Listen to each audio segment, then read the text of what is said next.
यहाँ से श्रेयस अगर अमेरिका गया है और वहाँ पे अमेरिका में सारे इसको मिल रहा है थॉमस, जेम्स, ये, लेकिन अचानक कोई नाम मिलता है जिसका नाम है अभिजीत। हो सकता है वो इसको हेल्प ना करे, हो सकता है इसको पॉकेट काटने के लिए आया हो सकता है तुझे वो डिच करे, लेकिन तेरे अंदर फीलिंग अजीब आएगी, एक बड़ी अजीब सी feeling, Abhijit in America, sir लगता है अपना ही बनता है। ठीक है ना, यही बात मैं कर रहा हूँ। इसलिए मैं चाहता हूँ इस टॉपिक का नाम हम लोग चेंज करें और इसका नाम मैं रखूंगा फ्लूइड करंट, तो ज्यादा अच्छा हो। अब देखा, हालांकि करंट से यहां पे कोई मतलब नहीं है, बट करंट का सेंस यही था। जिसको आपने करंट बोल बोल के पढ़ा है ना, वो आपने गलत पढ़ा है, वो इलेक्ट्रिक करंट था, करंट नहीं था वो। करंट तो फ्लो को रिप्रेजेंट कर रहा है, तो इसका मतलब होता है रेट ऑफ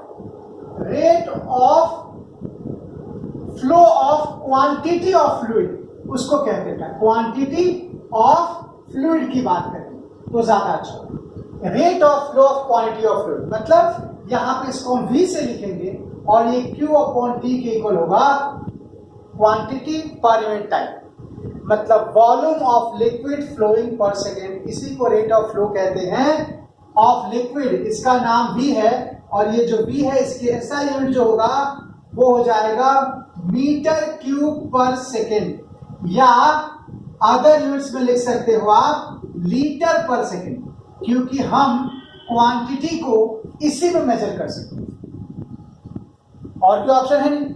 इसलिए बेटा हम चूंकि 1 cc को 1 ml कहते हैं, तो यही तरीका है मेजर करने का जिससे हम बात कर सकते हैं। तो ये मेजरमेंट है जिससे हम किसी क्वांटिटी को रिप्रेजेंट करना चाहते हैं। तो इनडायरेक्टली हम यहाँ फ्लूइड करंट की बात कर रहे हैं, volume of liquid flowing per second, क्योंकि देखो क्वांटिटी के 3 मतलब होते हैं, जानते हो?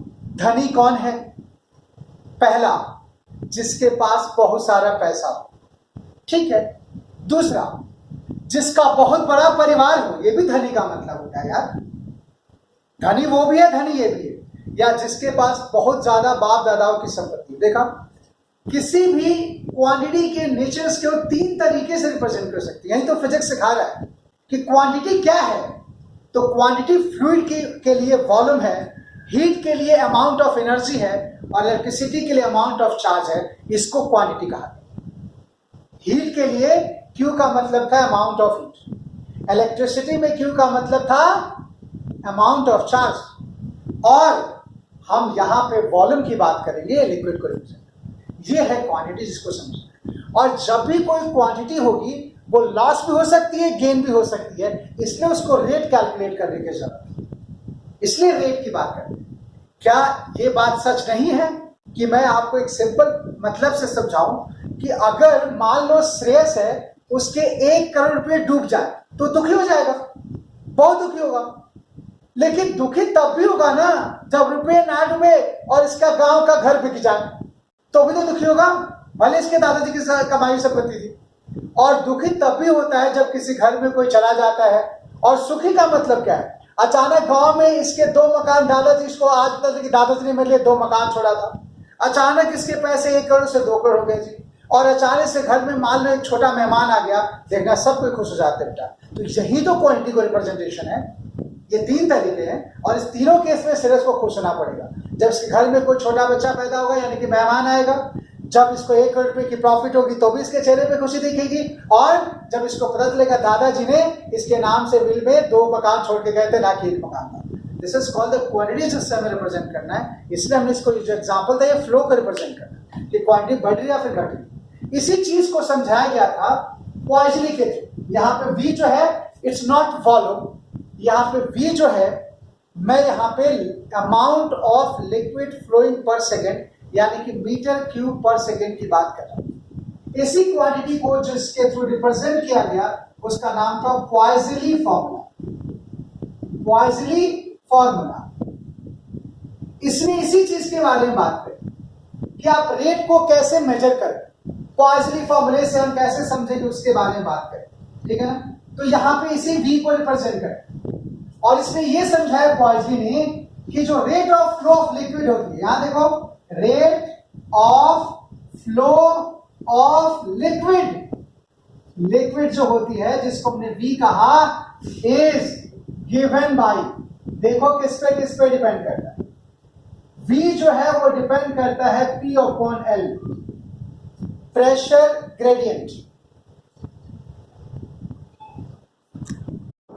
Rate of flow of liquid P by L पे डिपेंड करता है, प्रेशर ग्रेडियंट। अब आगे ना बात, मैंने कहा था ना बिना प्रेशर की कोई पत्ता नहीं हिलना। फ्लो के लिए प्रेशर डिफरेंस चाहिए भाई, जैसे पोटेंशियल डिफरेंस है, प्रेशर डिफरेंस है, टेम्परेचर डिफरेंस है। अरे किसी फ्लूइड की बात बिना प्रेशर का करना बिल्कुल वैसे है जैसे इलेक्ट्रिसिटी का बिना पोटेंशियल डिफरेंस के करना, और वैसे ही जैसे बिना टेम्परेचर डिफरेंस के हीट की बात करें। ये संभव नहीं हो सकता बेटा कि आप हीट पास करें और टेम्परेचर की बात ना करें। मेजरमेंट कैसे करोगे बेटा, इसको तो हमें करना ही पड़ेगा। तो वही चीज मैं डिस्कस कर रहा हूं। मैंने कहा बेटा V is proportional to P by L, इसको बोलते हैं प्रेशर ग्रेडियंट। इसका नाम है जी pressure gradient. Change in pressure upon length को हम कहते हैं प्रेशर ग्रेडियंट। दूसरा V डिपेंड करता है R पे, R की पावर 4, और V जो है वो इनवर्सली प्रोपोर्शनल होता है ईटा के बेटा। इन सब चीजों पे डिपेंड करता है। Rate of flow of liquid हमेशा विस्कोसिटी के इनवर्सली प्रोपोर्शनल काम करती है, ये हमें ध्यान रखना है। R यहाँ पे रेडियस है और ईटा आपको पता है कोफिशिएंट ऑफ विस्कोसिटी, ठीक है ना। चलिए जल्दी से इसको नोट कीजिए फटाफट।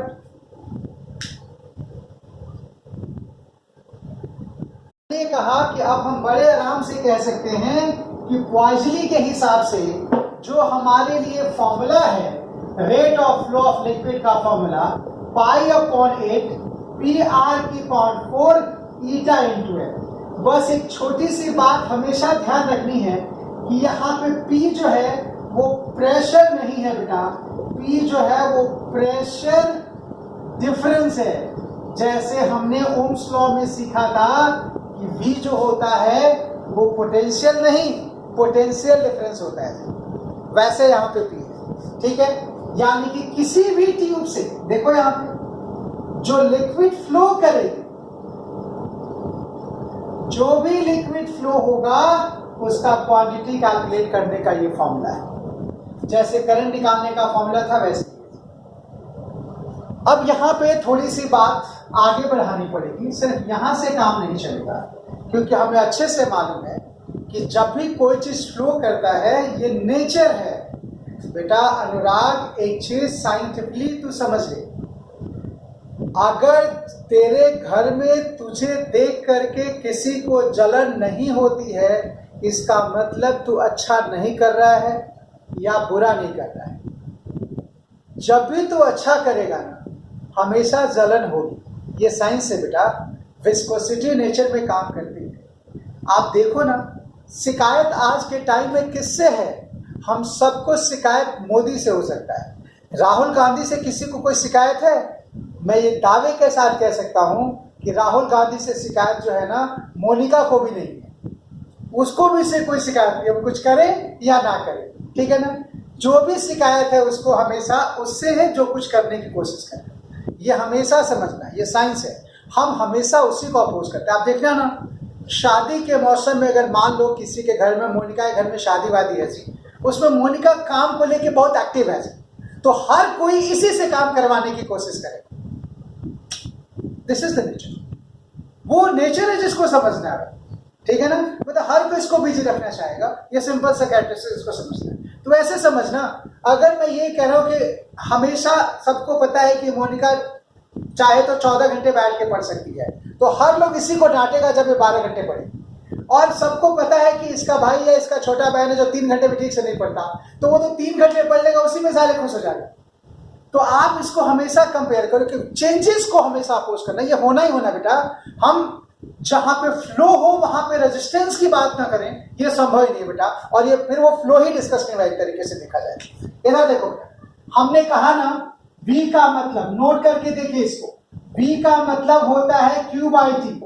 Q मतलब quantity of liquid upon time taken, और इसको हमने लिखा है पाई अपॉन 8 R की पावर 4 ईटा इंटू L, और ये हो गया P के। ये हमें याद दिलाएगा, जानते हो किसका?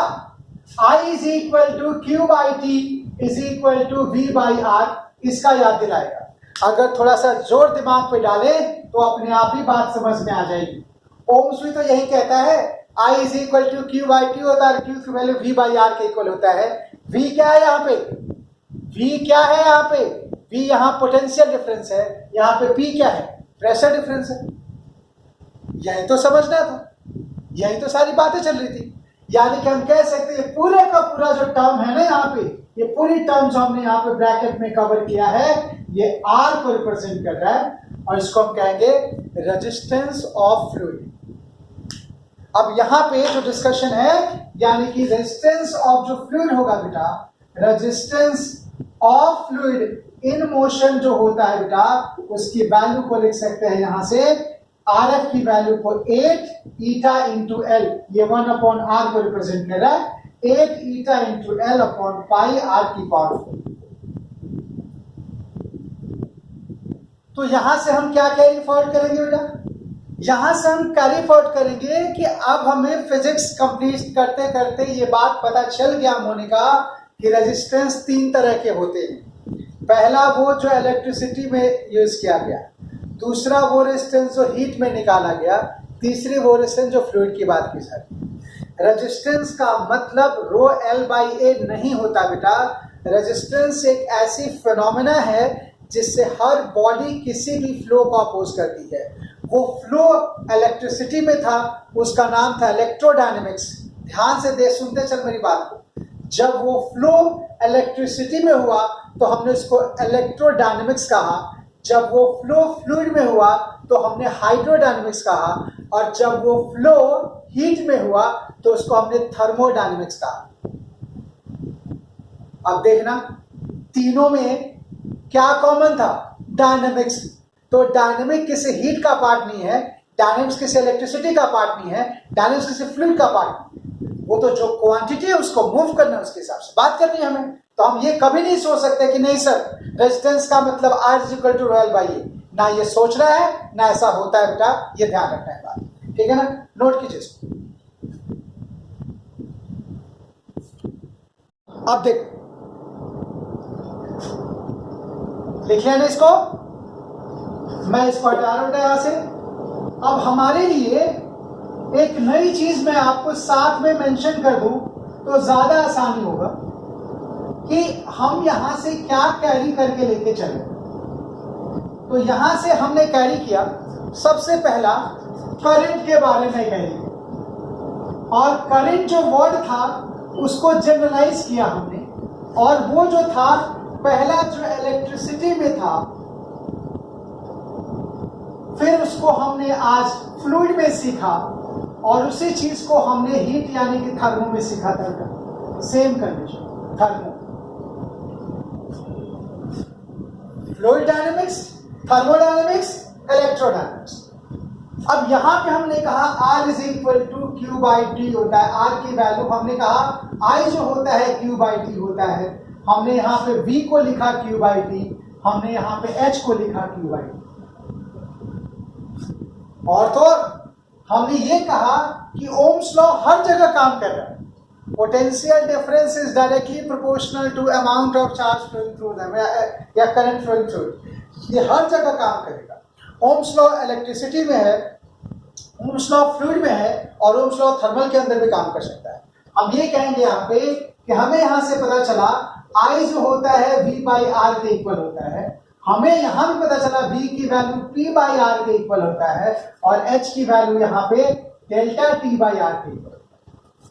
तभी तो आपने फॉर्मूले को चेंज किया, आपने यहाँ पे लिखा R is equal to rho L by A. देखते चलो इसको, यहाँ पे लिखा R is equal to 8 eta into L pi R की पावर 4। ये फ्लूइड रेजिस्टेंस था, ये इलेक्ट्रिकल रेजिस्टेंस है, और ये थर्मल था। RTH की वैल्यू हमने लिखा था RTH, इसको लिखा था L अपॉन के।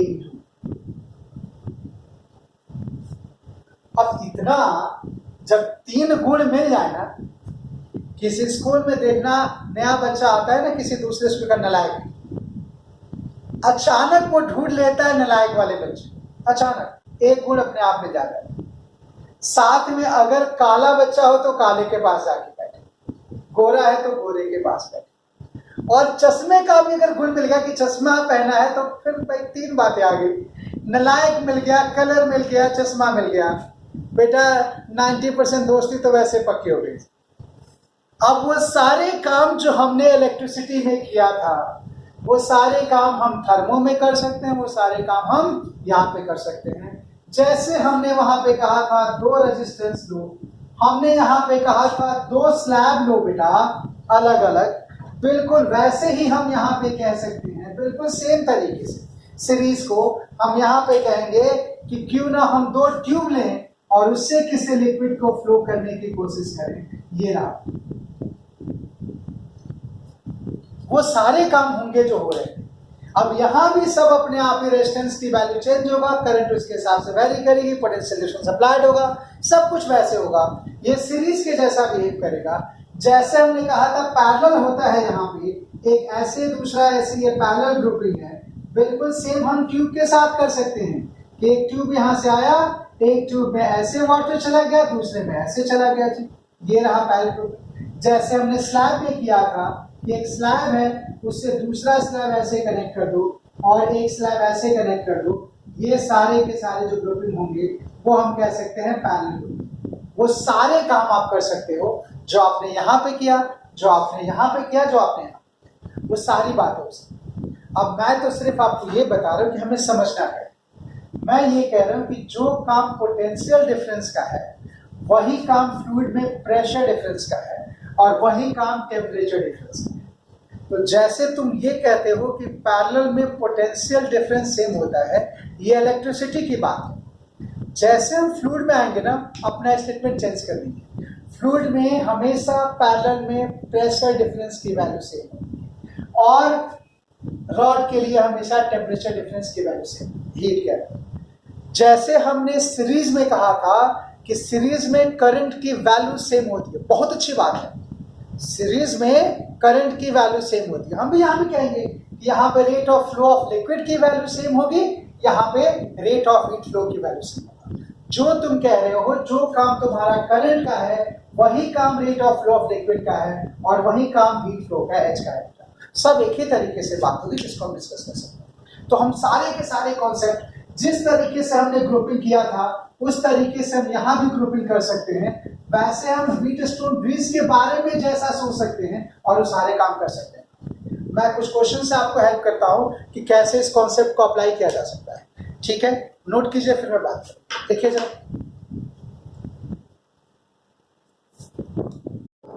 अब यहाँ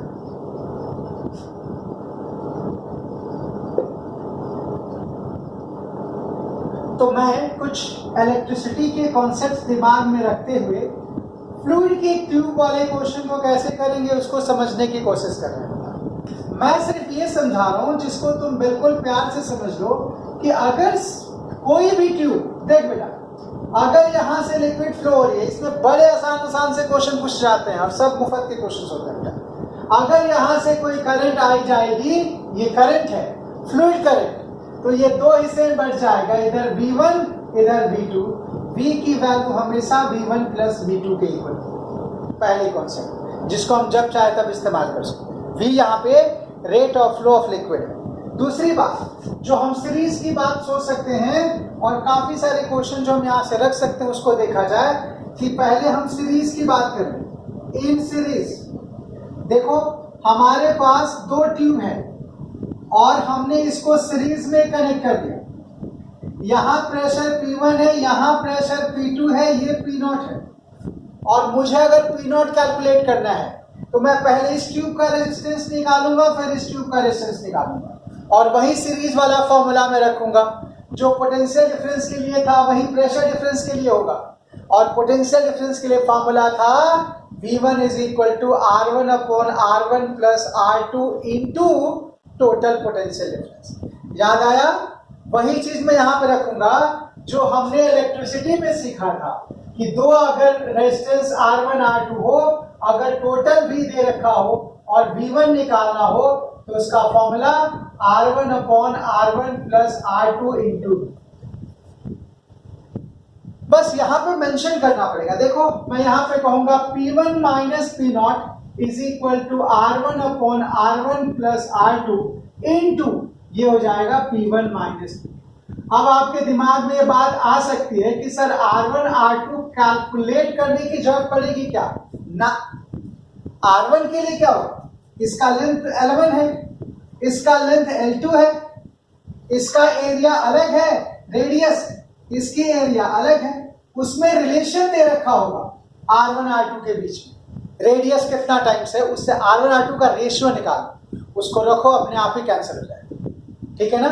मतलब हम जैसे R1 निकालेंगे हो जाएगा पाई ईटा इंटू L1 पाई R1 की पावर 4, वैसे हो जाएगा R2 ये हो जाएगा पाई ईटा L2 अपॉन पाई R2 की पावर 4।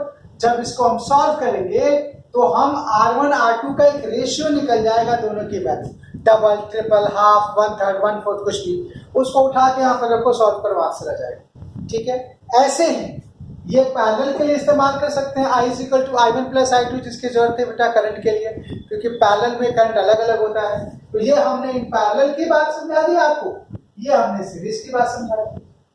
और क्या हो सकता है इसका? मैंने कहा ना व्हीटस्टोन ब्रिज फॉर्म हो सकता है।